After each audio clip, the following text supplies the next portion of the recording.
All right, full disclosure, we already did this review, but I didn't like it because I looked so angry the entire fucking thing. I wasn't angry, but I don't know. My arms crossed and I was like looking down. I was reading off my phone a lot, like trying to come up with things. I was fine. It just looked awful. I was so dreadful the whole time, and I never do that. I post whatever usually, but I was watching it like, whoa, I wouldn't watch me at all for any reason. I will watch. So Allegoria, you did watch me. That's how we met. Doesn't everybody know that? This is Rob Zombie's brother, Spider-One's directorial debut. And oh my goodness, this one's going to be a split film for sure. But we're big on it.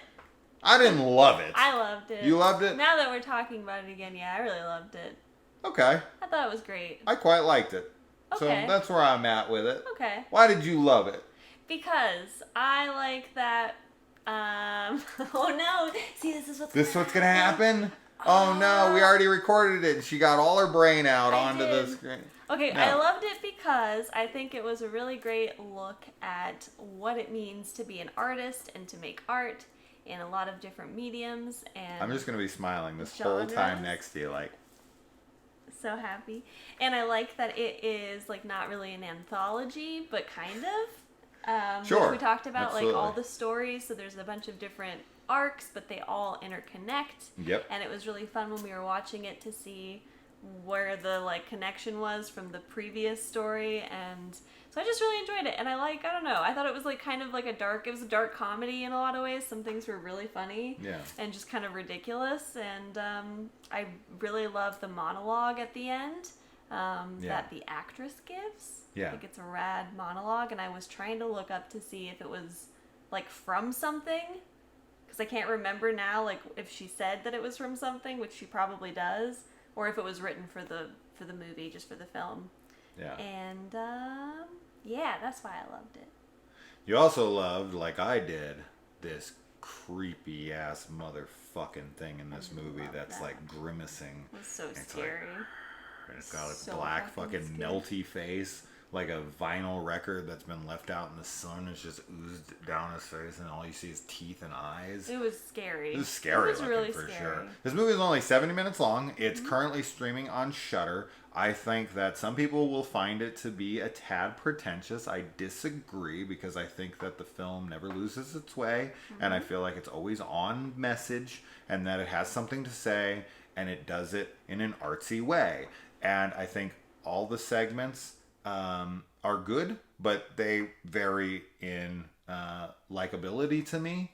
But I did like the worst of them, and I loved the best of them, right? Like the last segment to me that deals with music and is very reminiscent of Chilling Visions, Five Senses of Fear. The last segment of that, which is one of my favorite anthology segments of all time. It just has a very creepy, eerie thing to it because in this film we deal with a lot of artists, and a lot of artists are represented here. It's not just music from a musician who made this movie.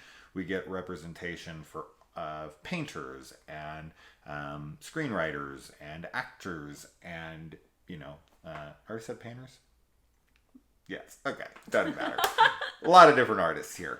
Yes. And they're all, and sculptors. There's one. Yes. That's played by Scout Taylor Compton, who goes by, I think, just Scout or Taylor Compton or Scout. She dropped one of the three names. I don't remember which one of them. Taylor Compton? Scout Compton? I don't remember. I don't know. I don't remember which one she dropped. I have no idea. But we just saw her in a movie called The Long Night, which we did not like at all. So it's good to see her return to a better movie here. She definitely does she did fine in The Long Night. We talked about it. Sure. But I think that she really does great here, having like somebody to like work off of. Yeah. And that's a lot of the dark comedy is in that segment as well. Yes. And then the dark comedy, I shouldn't even say dark comedy, but a lot of the real comedy comes from the friend in the band the last segment. She's very charismatic and cute and funny and I really like the song that they play. It's kind of silly and fun. Yeah. And but then it gets really eerie. Like really, the last 5 minutes, there's this song that gets played and some things happen because of that song, very Diablos and Musica kind of thing. it's just unsettling, and it wraps around to the beginning of the movie as well. I love that. You know, because this film is non-linear, right? Like a Pulp Fiction or something, where they kind of jump around in the time, but they all connect in one way or another, and that's kind of the fun of the movie is waiting for the thing that's going to connect, and you have to pay attention to catch a couple ones that are like, oh, that's this person from this thing, and that's cool. I think it's really rewarding for people like us who watch films really like critically and are looking for clues, and so to have that really pay off is just, it's very satisfying. And I will say that this film feels nothing like a Rob Zombie movie. I feel like Spider-1 has his own vision, his own, voice here, and he's not like aping off the success of his brother or anything. Like maybe he was able to get in to make this. I'm sure he has money. He's in a pretty successful band, Powerman 5000.